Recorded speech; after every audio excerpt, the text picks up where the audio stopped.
আরে ভাই কুমির বিকেল বেলা ভাসে, হাজার হাজার লোক এই জায়গাটা আসে। আজ 10-12 দিন ঘুরে কুমির দেখার জন্য বলেছেন। তা আমি আসে দেখালাম, বসে রয়েছি, দেখতেছি একটা কুমির মাথা ভাসায় দিচ্ছে।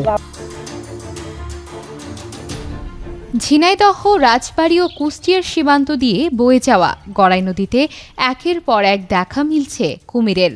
এতে আতঙ্কে দিন কাটাচ্ছেন নদী পাড়ের বাসিন্দারা। গোসল, কাপড় ধোয়া, মাছ ধরা সব বন্ধ।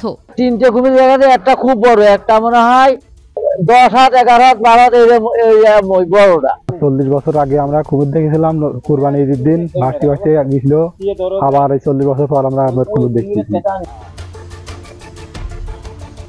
শৈলকুপার হাকিমপুর ইউনিয়নের খুলুমবাড়িয়া এবং পাংশার কসমাবাজাইল ইউনিয়নের কেওয়াঘাট গ্রাম ঘাট এলাকায় 1.5 মাস ধরে এ কুমির আতঙ্ক চলছে।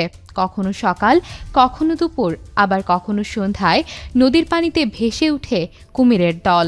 দেখা যায় দুপুরের দিক, সকালের দিক, আর এদিক বিকেলের দিক। ভাই সে আপনার মিনিট তিনেক থাকে আর কি, তারপরে স্থানীয় লোকজন যখন চিল্লাফাল্লা করে তখন আবার ডুবে যায়। কুমির ধরা যাবো ওখানে নাতি নাবলে এই জায়গাটা হলো বাসি উঠল। কিছু মেয়ে ছেলে ভয় পাচ্ছে, গোসল করতে পারতেছে না।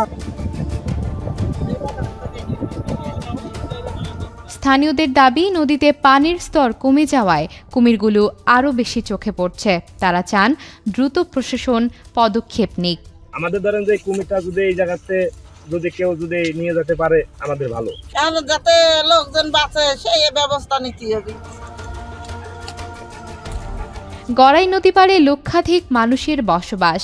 নদীতে কুমিরের উপস্থিতি তাদের জীবনযাত্রায় প্রভাব ফেলছে। তারা চান নিরাপদ ব্যবস্থা গ্রহণ করুক প্রশাসন। মানুষের যাতে কোনো ক্ষতি না হয় সেই নিরাপত্তার দিকটি বিবেচনা করে একটি পরিকল্পিত ব্যবস্থাপনার মধ্য দিয়ে কুমিরের নিরাপদ আবাস গড়ে তোলার বিষয়টা দেখতে হবে। প্রকৃতির যে ভারসাম্য সেটা রক্ষা পাবে।